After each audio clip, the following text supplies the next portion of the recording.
Hello, all. Thank you for joining us on a session on female empowerment and diversity in women's spaces. Thank you all for taking your time out on a Saturday and joining us for this session. So, as we dwell into the session today, the thought is how we understand that challenges are still faced by the women in workspaces, and more importantly, what are the challenges our girls are facing these days who are going to be our future leaders. So this panel is gathered here to discuss collaboratively on what we can do, how we can strategize, and how we can remove or think about the solutions for the obstacles in the way to create an equitable world where women can also thrive, and more importantly, how we can create a world for our girl childs who are going to be the future leaders. With that, I will welcome you all for life skill learning sessions on women empowerment. For all of you who are new to life skill learnings, we are an educational institute founded with a vision to impart accessible, affordable, and adaptive learning for all.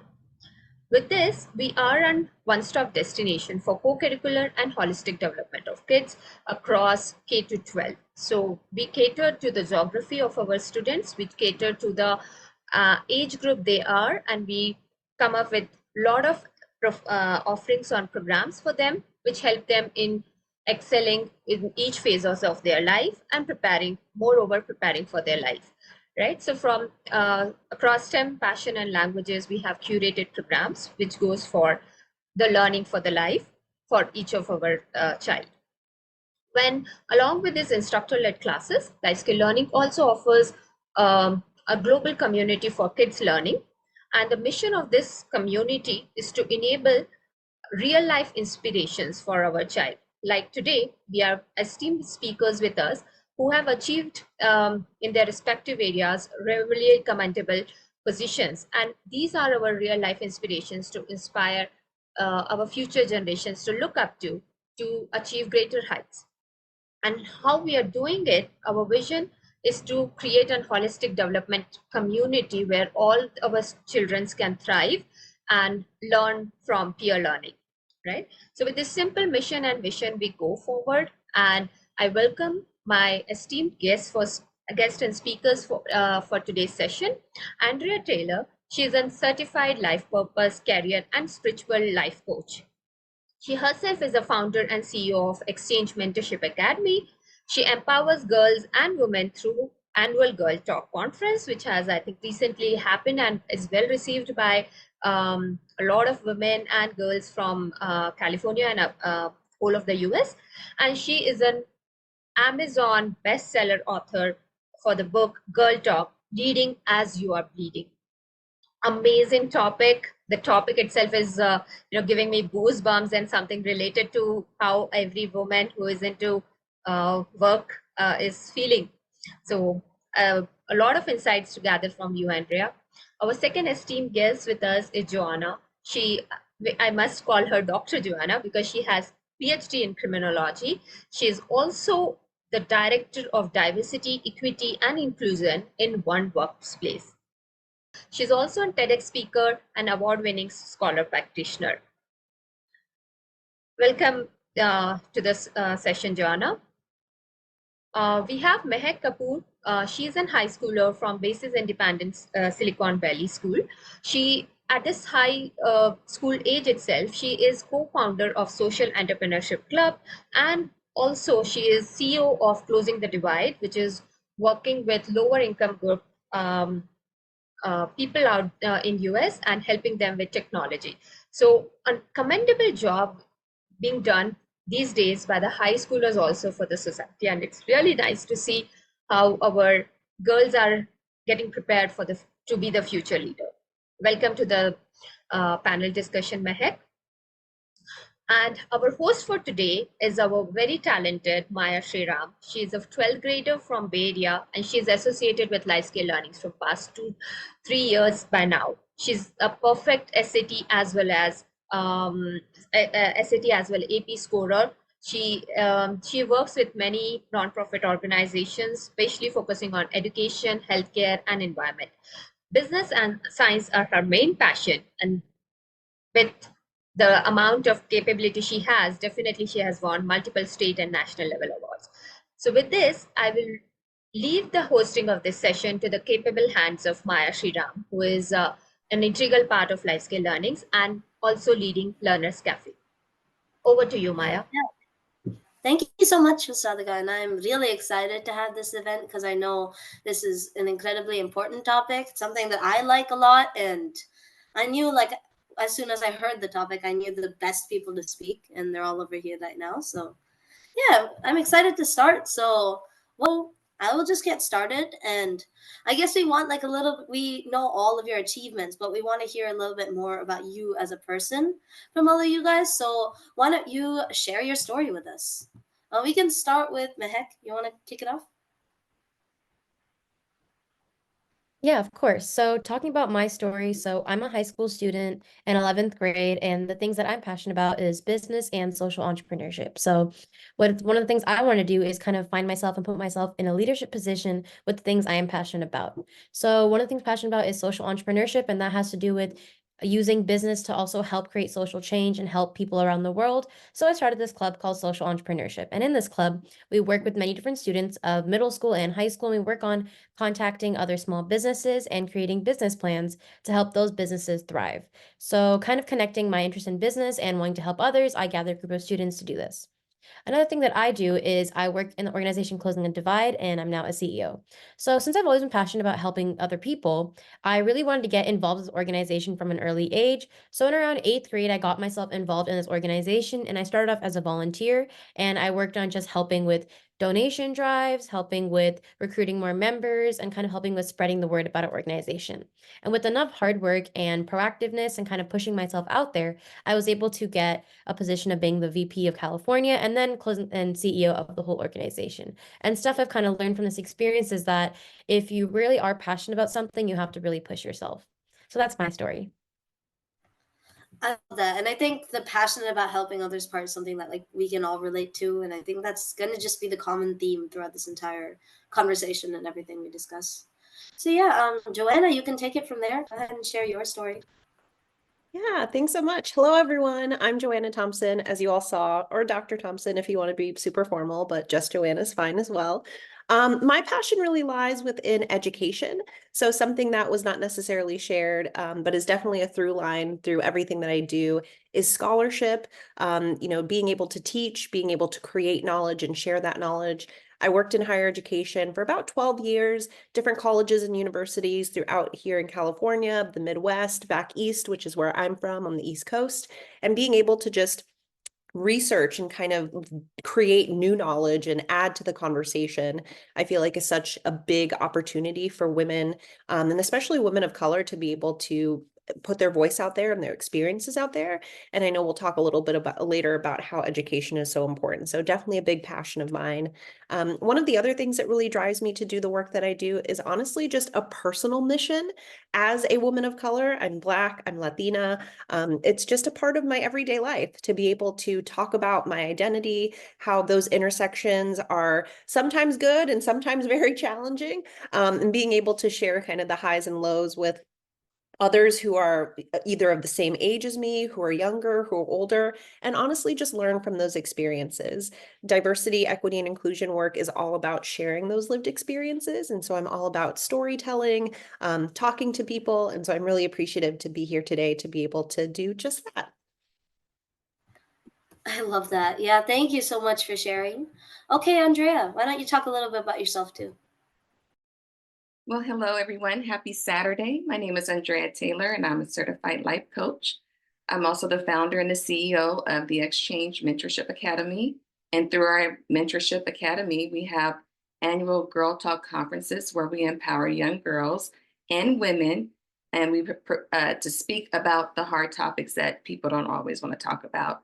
We're all about creating that safe space and bridging that gap with young girls and seasoned women, as I like to say, so that we can talk about those topics and be a resource to one another, to provide encouragement to one another.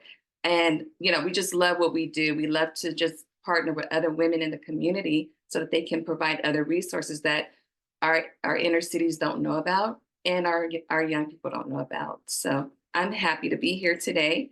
I'm all about leadership. We have a book, and I'll just show you this book. It's called Girl Talk: Leading While You're Bleeding.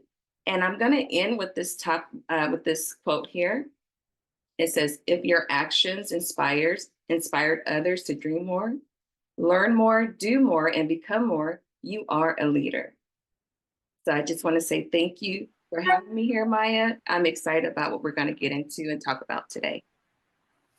Yeah, so am I. It's all, very exciting. We have so many like accomplishments, even a book. It's really awesome. And actually, I did also want to ask Miss Radhika to talk a little bit about her story because she is also a woman in a position of power. So I want to hear about what that was like for her. Definitely. I always had a passion about kids. I'm a mother of two, and when my kids started getting into the, learning phase and all, I always felt there is a need of some better organization, something which can make parents' life easy by having, the requirements of each age group learning at one place, so that we busy parents and we busy mothers, to be honest, can have some peace of mind, and one person who is like my partner and working as a portfolio of my child, right? Overall upbringing of my child, from academics to co-curriculars, shaping my child for the future. So when I was not able to find something like that, I thought it is time for me to quit the corporate job and get into it. And there was no other better time for it than the pandemic, when all of our working mothers were into a screw situation. What is happening around? I can't manage work, life, home chores, and many more things. And at that time, I decided to, this is a time for the calling to get implemented. And I decided to start a life skill learnings. I happened to have great responses from everyone around. Especially, I had a good grasp about US education system. I was there for quite a time. So when I started it off, it just flourished in US. And people started loving the way we are able to bring the Indian part of it, plus the American education. What is the need of the hour? And it went out so beautifully. Um, so so here we are, but more importantly, along with instructor-led classes, what we are trying to build is a global learning of community for the kids across, who can share their experiences, who can learn from peer learning, and who can actually get inspired with the real life inspiration. So here we are, and happy to have all of you with me together in this year. Yeah, with all of these like impressive accomplishments, I think I'm feeling a little out of place. So let me share a little bit about myself too, I guess. So yeah, I'm currently a 12th grader in high school, and in my time, like just in general, I just related to girls and like men versus women, or just any divide in general. I just don't see any of that because I have the fortune of being friends or like knowing a huge variety of people, like a bunch of like super accomplished women and girls, as well as a bunch of super accomplished people of all like different races, sexual orientations, all of that.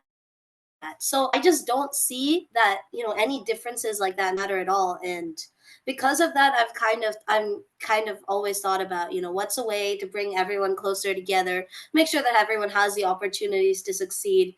And I do a lot of volunteering as a result in fields like education, in fields like empowering women and girls, and just people who like that diverse group of people, all of that. So that's what I've been doing. I do a lot of volunteering, and like I said, I'm interested in business and science. So I also did do a nonprofit to help people suffering from brain injuries or illnesses. Yeah, a lot of things like that. So yeah, I know it's really nice to have all of you guys here, and we have such a lovely community. So let me just move on to the next thing I kind of wanted to ask all of you. And this is more in relation to yourself and your own identity. So, to you, like, what does it mean to be a woman? And is there any like personal experience you can share where you really felt empowered as a woman? So let's go. Maybe let's switch it up a little bit. Why don't you start this one, Andrea? So, what does it mean to be a woman? I believe, and I'll never forget this, I think we were in our fourth year of doing our Girl Talk conference. And we had two young girls that attended the conference. And that year, we were talking about suicidal thoughts and being bullied. And we had a few speakers come up. Some talked about cutting, some talked about eating disorders and how they overcame it. And there was, after the conference was over, I got this feedback that two girls attended. Their auntie brought them to the conference, and they basically was sleeping in their grandmother's backyard because their parents were on drugs and they did not want their kids in the household. So they made the grandmother make them sleep outside. So the auntie thought, I need to take them to Girl Talk. I need to see if I can get them there. She brought them there. And the feedback that I got later on was that, the girls had never been inspired and would have never had the courage to spot the red flags of their friend who was contemplating suicide. And she was very vocal about it on Instagram. And they said, had it not been for Girl Talk and the impact that it had on our life, as young girls, we would not have had the boldness or the courage to speak up. And they probably saved this young girl's life because they were empowered to speak up and help her. And I believe, as a woman that also have my own struggles and just understanding what it's like to be a young person with adversity at a very young age, it was important for me to make sure that we empower young girls. So getting that feedback was, basically it just lets you know that you're doing your job in the community. So as a woman, it very much so empowered me, and it allows me to keep moving forward in what I'm doing. That's insanely powerful. Yeah, I love that so much. It's, if we come together as a community, there's a lot of things that we can do and we can better. I love it. Yeah. Okay. Joanna, you want to take it? Yeah, when we were going over the questions the other day, I was trying to think about, what does this really mean to me? And even the last couple of days trying to continue to, reflect on what does it mean to be a woman, because it's so multifaceted, the identity. And as Andrea just mentioned, there's a lot of challenges to being a woman. And the word that I think of, and I thought of the other day and continue to think of today, is trailblazing. When we think about a lot of firsts and a lot of new and innovative ideas, it's women, right? We're the ones who are going out there and being unapologetic and fearless about what we do and how we do it, and honestly leading the charge for a lot of important social, cultural, political movements. And to be able to have that despite all of the challenges and hard times, I think is super powerful. And even just trying to think in my own life of those moments, I think what's really empowered me as a woman is having just the opportunity to do that, whether it's somebody who saw something in me or somebody who was like, hey, do you want a seat at this table to be able to be a part of this conversation? I think lifting each other up, again, no matter what our identities are, is very empowering to be able to not just see it in yourself, but know that others see it in you as well. I think it just solidifies and kind of justifies it, like, wow, like I'm meant to be in this space and I'm doing really big things and I belong here. So we're all trailblazers, all women, just kind of leading the charge. It's super powerful. Yeah, that's the fun thing about women. I mean, not women, people in general. We're all like social animals, right? We need connection and we need to talk to other people. And one of the best things about like having these kind of different communities, when they're not sparking divide, the people in these communities can actually come together, learn from each other, experience those like unique, like what it especially means to be a woman, and they can share that with each other and grow as a result. So that's one of the best things about having some kind of like distinctions in society, that it allows you to form closer communities and groups. Okay, Ms. Radhika, you wanted to share, what does it mean to you to be a woman? Oh, that's actually a very, very big question. To me, a woman is a binding force. The essence of women is actually, everything around is binded by having a woman inside, in that sphere. So the entire binding force, the entire nourishment, the entire creation is coming from being woman. So it's the most elegant thing ever out there. It's the most powerful thing ever out there.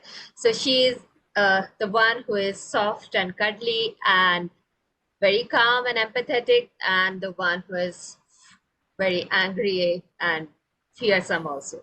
So when we need to be into which role, we definitely get into there. We go for it, we get it. So that's the essence of women. We are a binding force, but we keep everything intact. Whenever we need to play whichever role, we get into that and we grab it. And I love that. you know, Oh, continue. yeah. So just like you, Maya, I would say, all of us are little blessed to be in an environment we have not gone and faced a lot of discriminations the way many more are actually facing, right? We were able to start our entrepreneurship journey. We were able to pursue our passion, right? Now it's the responsibility on us as a community to come together and help those who need that empowerment. So the thought that empowered women empower women, that needs to come now. And that is my essence of being women. Yeah, Mehak, it's over to really you. just like pay it forward, when this gives you like a unique gift or a unique power, it just is you who you are, and you should share that with everyone else. Make sure you empower them to be who they are. Yeah, Mehak, you wanted to share? Yeah, so to me, being a woman kind of means being confident in what makes you a woman. And I know being a woman comes with a lot of separate challenges, whether it's people disrespecting you or you not getting the same opportunities as other people. But one of the first steps of being a woman is learning to respect yourself and respecting yourself for the values and the traits that you are as a woman and what that kind of puts you ahead to do. And through respecting yourself, you can gain respect from other people and in the workspace or in other opportunities. Just learn to be confident in yourself, and being confident in yourself allows you to empower yourself in many different opportunities. So for example, from my personal experience, so regarding the organization I work in, when I first joined, this organization was very male based, as every member and somebody with a leadership role was mostly a male. And that kind of made me feel like I wouldn't have the opportunity to kind of go higher or succeed within this organization. But then I also learned to kind of respect myself and the hard work that I put in. And I realized that it kind of depends on how much work you put in and how you put yourself out there. And because of that, I was able to kind of move forward, and that made me feel empowered as a woman. Yeah, I love that. I think, yeah, it just like working past those roadblocks and being yourself, I guess, is the theme here, being confident in who you are and what you're trying to achieve. Okay, the next thing I kind of wanted to talk about with you guys is more of like a timeline. So I know, Andrea, you've been very engaged with like women's rights and women's rights advocacy. So when did you first get interested in all of that? Maya, I really believe it is a calling. I think it chose me at a very young age, and I didn't really understand exactly what it all entailed. And when I think back to my childhood, how you have different gifts and talents, and there were athletes and people did different things like cheerleading, all those type of things. And I said to myself, I don't think I have any talents. I'm not a good athlete. Um, I just was trying to figure out what that looked like. And for me, I spotlight athleticism because there was a lot of athletes around me. And I thought that was what it was. Like you had to have these type of gifts. And it wasn't until probably my senior year where people would say, you have the gift to counsel. Like you listen so well and you encourage and you exhort people so well. And so I started to take note of that. I actually thought I was going to be a nurse, and I was on this path to be a nurse because I come from a family of nurses, and that just wasn't happening for me. And it wasn't until I really fully embraced my calling when all the other doors started opening for me. So I had no other choice but to walk through. And I have to tell you, Maya, it's been the greatest blessing in my life to advocate for women, to see them when that light bulb come on, and they like, oh my God, I see what she's saying, or oh my God, I can do it now. I have I have the boldness in me to do it and to accomplish it. So, if I had to say anything about my journey to this calling, it would be that it wasn't that easy to accept at first. But then once I actually, said what I needed, once I actually embraced it, then everything else fell into place. Okay, I wanted to talk a little bit about, challenges facing women in today's society. So, yeah, Joanna, did you have any idea, like in your opinion, what are some of the biggest challenges facing women today and how can we overcome them? Yeah, one of the biggest challenges, I think, and this goes back to a comment that Mehak had talked about, confidence. I think a lot of women are not necessarily as confident in themselves, and especially in the workplace or in other spaces.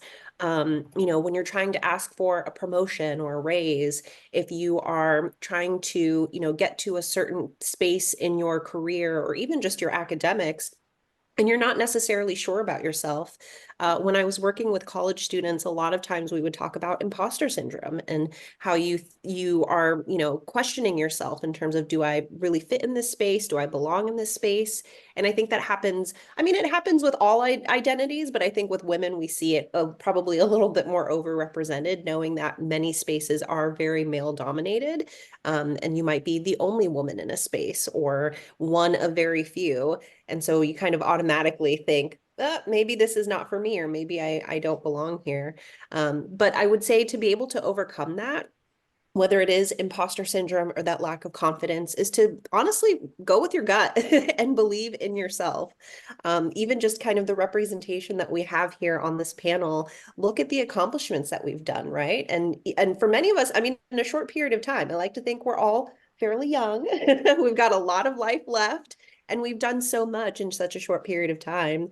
And it's sometimes it's harder to tell yourself that, we are our own worst critic, and we'll pick ourselves out and kind of all of those flaws, but remind yourself in those moments when there is that moment of self-doubt, that if you do want to ask for that promotion, ask for that promotion. Yeah. If it's a job or an internship that you want to apply for it.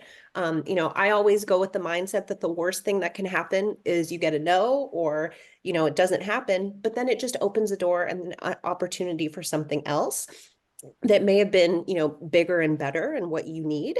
And so I think for women, it's a lot about, kind of not even just empowering others, but starting with that self-empowerment and that self-confidence to be able to go for what you want. Yeah, I like that a lot, especially since there's so like the main issue I think is that like we just need more role models and we need more people to show us like that this is possible. When you don't, like I said, humans are social animals. When you don't see other people doing what you'd like to do, it makes you start thinking that maybe it's just not something that can be done, because if it could be done, wouldn't people be doing it? So now that we're getting more women into these leadership roles and putting them in places where they can speak up about it, I think this is a solution, and it's just going to snowball from here, and we're going to get more women into these leadership positions and following their calling. Yeah.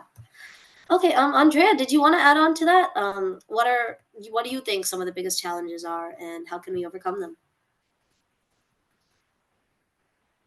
Well, I think, if we keep to the theme of male dominancy, we live in a male dominating society. And I believe that we're taught at an early age to keep silent, and if we start to express that, then it's almost like we bring disgrace to our communities. But I believe that, more and more women walk into that boldness and say, I am a woman. I give life. I am emotional. I, understand who I am as an individual, and know it's not that I'm the angry, mean lady because of all the things that I encompass in my world, but that I have feelings too. And because I have all these different hats that I wear, you can be a mother, a wife, a career woman. At some point, you have to feel whatever is going on inside, and you feel it, but then you get it out. You don't let it sit inside of you.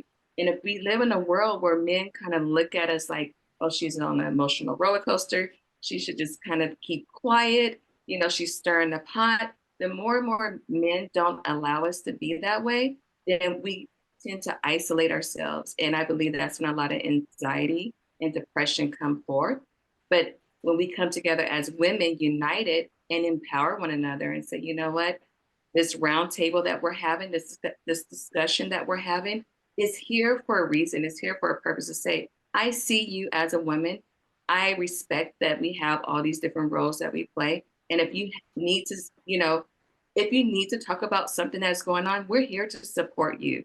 I think every woman should have their tribe of women behind them, because when we have our tribe, we're that much more stronger, and we're more confident about who we are, which will take us so far. Yeah, I love that. I did have another question that's more along the lines of what other girls and women can get involved into. So, Mehak, why don't we start with you for this one? So, are there any like initiatives or programs that you think are most effective in promoting female empowerment locally or globally? Yeah, so I think one of the things is that if you're really interested and passionate about something and you want to promote yourself as a woman and kind of as somebody who's so hardworking, you should strive for getting a leadership role or kind of leading a community or leading something you're really passionate about, whether it's volunteering or in the workspace or maybe just like a club or a hobby. If you really are passionate about something, don't let being a woman strike you down, but rather empower you to actually do more. And I guess this would kind of be finding organizations or specific programs specific to how being a woman kind of ties you into your interests. For example, if you're interested in technology and also innovation, there's many different competitions online, such as Technovation Girls. Technovations Girls is a technology competition, and it's only specifically for women as well, because it wants to bring a community together of women and what they're passionate about. So kind of stuff like that, promoting leadership and also promoting yourself as a woman and your hardworking skills is a really great way of promoting female empowerment. Yeah, I like that because I know that it's actually a fact that when men see like a job opportunity, if they fit 60% of the qualifications, they'll apply for it. But when with women, we look to see if we fit 100% of the qualifications before applying. So just, getting yourself out of that mindset and knowing that your experiences and what you've already done make you more than qualified for these roles, not just overly thinking about like, I might not be qualified. I might not be good enough. You just have to kind of understand that you are good enough and your experiences give you that power or those skills. Thank you all for a very great insight out there. I want to understand few things from each of you.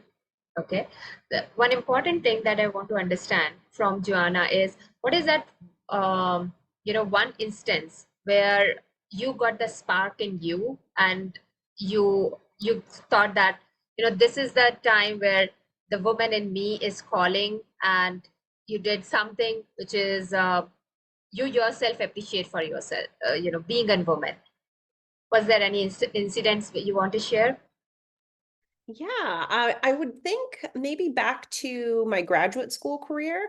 As was mentioned in the beginning, my background is in criminology, so really interested in criminal justice and helping change the systems that we see and the biases and stereotypes that we see, particularly in the criminal justice system. During my master's, I was studying at the University of Illinois at Chicago, in Chicago, Illinois, here in the United States. And I was really interested in a program that was overseas in the United Kingdom in England. But I'm a first gen student. My parents did not go to college. They're very working class and, just trying to get by with what they can get. And I didn't really have the financial means. And many people were telling me, oh, like you're never going to make it and you're not going to be able to go. And maybe it was the woman in me. I was like, don't tell me no. Like Yes. I'm going to do it. And so I reached out to people and saved my money for like a year. I was only able to study abroad for a month, but it was a fabulous opportunity studying at the University of Leeds it's about 3 hours north of London in the UK. And it was, I went by myself. It was the first time as a woman of color traveling internationally, being in a new country and experiencing new things. And that was really a turning point for me, just personally, academically, and professionally, to see and know that if I set my heart and mind to something, no matter the challenges, I can do it. And ever since then, I've been a solo traveler as a woman, which I think is a very empowering thing in its own right. But also, again, you know, if you need the financials or support or something, don't be afraid to ask. There are people who want to help you and are willing to help. And it was a very, very big learning moment for me. Very, very inspiring. Very inspiring. Maya, you want to go ahead? Okay. Yes, perfect. So I did want to ask my next question, which is what value would you guys say diversity brings to women's spaces? Because I know that when we can connect with people that are different from us, it's the ideal opportunity to expand our own horizons and, grow as a person. So I guess, Mehak, why don't you start this one off? Talk a little bit about what value you see in diversity. Yeah, of course. I think when you talk about diversity, diversity isn't just including different types of people, but it's also including different types of people's thoughts, their feelings, their emotions, as well as kind of what they bring to the team. And when you include a diverse set of people, you get to understand a diverse set of perspectives. Every person comes with their own experience and their own what they've been through and everything that has happened to them. And learning from their experience, you can gain new and valuable ideas from different people that can be really useful for yourself as a person to grow, as well as in the workplace when you're kind of collaborating, coming up with new ideas. And yeah, I think promoting diversity isn't really about different people, but it's about different ideas coming from different people. I love that. Yeah, I think diversity isn't just in how you look, right? It's also in how you think, which is where a lot of the value comes from, like when you get exposed to people with different perspectives, lived experiences, all of that. Okay, Joanna, did you have much to add on? No, I mean, Go if ahead. anything, I would definitely agree. I think if anything, you know, if you are only seeking perspectives from the same types of communities, you're definitely going to miss out on innovation and new ideas. And I think something that's been a big part of the work that I've been doing recently in diversity, equity, and inclusion is accessibility. And so being mindful that accessibility means something different to different individuals, right? Whether you have a visible or invisible disability, whether you have needs or are in need of a resource, and without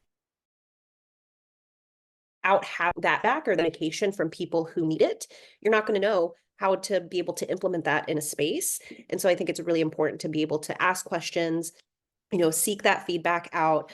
And it's always like a trial and error. You're not going to always make every community happy. But it is important to be able to at least have some sort of representation, knowing that our world is so diverse, and to be able to lean into that. Because on the flip side of that, there's tons of research that shows that the power of diversity is great. I mean, you're able to do new things and build new things. For those of us who work in business and corporate, you make more money, right? Like it's just, there's so many positives to diversity, let alone just the human connection and For being sure. Like able to as a build. Sorry. No, no problem. I was adding on because I thought that was a great point. Like especially as women, I heard that all like when car crashes or cars are being tested for like crashes and how safe they are, they I think exclusively use like all male dummies, which it may be safe for men, but men are on average taller than women. So are we accounting for that? Things like that. So I think that even like having a few women in that workspace, that like that team that decided that was just men. Because if there was like even one woman there, we would have included female crash dummies. So just having women there can make things, safer, can make the car's design even better potentially. And that's just like a small example of what's possible if you just have diversity of thought and diversity of like how a person looks and acts. Okay, I wanted to ask one more thing. And it's more about education because I know that a lot of us here have engaged with that in some way. So, Andrea, why don't you kick this off and kind of tell us what role you think education plays in empowering women promoting diversity? So, the one thing that I can really add to this is that we perish from a lack of knowledge. Education is key. And in order for you to grow in anything, in any field that you want to be in, you have to get the education. So I think, as far as just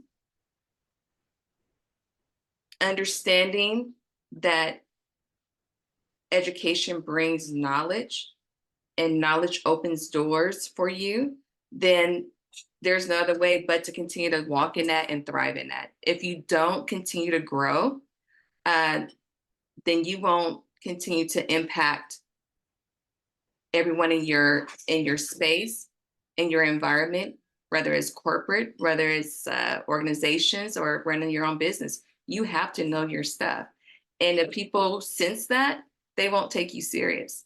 And if people don't take you serious, then you lack confidence. And if you lack confidence, then you can't go any further. So never think that you've arrived. Every day you should be learning, you should be reading, you should be working on personal development because we have so many things coming at us. And if we don't have the tools, to conquer that or work through that, navigate that, then you find yourself in a rut and you can't continue to grow. So that's, basically what I would like to just highlight is you have to continue to grow and educate yourself in that way. Yeah, a lot of people believe that education stops when you leave college or even leave high school, right? But it doesn't. You're always learning, and whether it's to traditional kind or anything else, there's always like a path for you to get more information and just become a better person or more knowledgeable person. Okay, Mehak, did you want to add on? Yeah, I mean, I kind of agree with like Andrea's point. Like, if there's something like in terms of like education, empowering women, if there's something that you really want to learn about, you kind of have to delve into like education and kind of use your resources to learn about it. And in terms of empowering women, there's also many different sources of education so you can learn about women and about like the way being a woman impacts the type of education you're learning and kind of educating yourself about women itself. Like there's many different women's studies and also independent research you can do yourself. But again, I feel like education is important for everybody, but also it's also important to learn about yourself as well, like as a woman, kind of what the different factors of being a woman is and spending the time to kind of learn about yourself. Yeah, Joanna, anything to add? I would just add too, access to education is very important, especially when we're thinking about higher education, for example. It's expensive. It's a lot of money, and many communities may not necessarily have the financial need and means. And so making sure that we're providing access for scholarships and financial aid, and even other forms of education post, if you go to a higher education institution. I just was at at an event the other day about women in STEM, and I believe it's about 35% of American households don't have access to internet or a computer. And so even something like that, right? That, if we are providing phones and technology to families, to women to be able to educate themselves and educate others, I think we assume that people have access to things, but it's not always the case. And so being able to just have that opportunity for people to learn, I think is a good first step. I love that. Yeah, that's definitely very true and incredibly important. So since we're running a little bit late, I did want to like end off this session, but I want to ask all of you guys for some kind of advice. Like as a woman who has achieved like great heights in her field or like whatever you guys are working on, I think it's important that we kind of share how we got there and what we'd suggest to everyone who's kind of following in your footsteps. So I wanted to start by asking if you have any like career related advice for women. And I know that since Joanna, Andrea, and Ms. Radhika are all the adults here, I want to ask you guys. So yeah, Ms. Radhika, you wanted to kick it off? Definitely. So my, one word advice to all the young girls out there is, first thing is believe in yourself and go out, get it. Okay, nobody is going to get it for you. It's up to you to go and get it. So don't stay for others to pave the path for you. Don't beg for it. Go make your own path. Stay focused on your goals and get it. Okay, that's how we have got it. Simple as that. Nobody has paved the path for us and we have just walked through it. We just followed our own calling. We have chosen the way we want to go for it, and we were able to sustain our careers with other responsibilities and other roles we are playing, right? Be as a daughter taking care of the parents, be as a wife, taking care of the family, more importantly, being a mother, right? And still able to contribute to the community, still able to do your best to them that impacts to every life, you got it. Many are able to do it. Now it's up to you to, learn from them. What are the tips and tricks and strategies they're involved in managing all these different roles? It's very much possible. It's doable. And you can get it. One of the another advice I would say is, if you find anywhere that a discrimination is happening against you, okay, there are two ways to go about it. Okay, one is being vocal and go head on, and another is do your best, let your actions speak. Prove yourself that you have earned that position, prove yourself you have got it, and let the people come back to you understanding that you have made it wrong. Instances, if you find that some discrimination is happening against you, entrepreneurship is the best place. Go create your own world, create your own place. Now uh, so many ventures out there who are trying to help the women entrepreneurs. Utilize those opportunities, get into entrepreneurship. If you find you're not getting, you're not fitting into other places, don't try to fit in, just stand out, and maybe you can start something on your own, which many of esteemed leaders here have done it, and many more have done it. So that's my advice. Don't look out for others, pave your own path.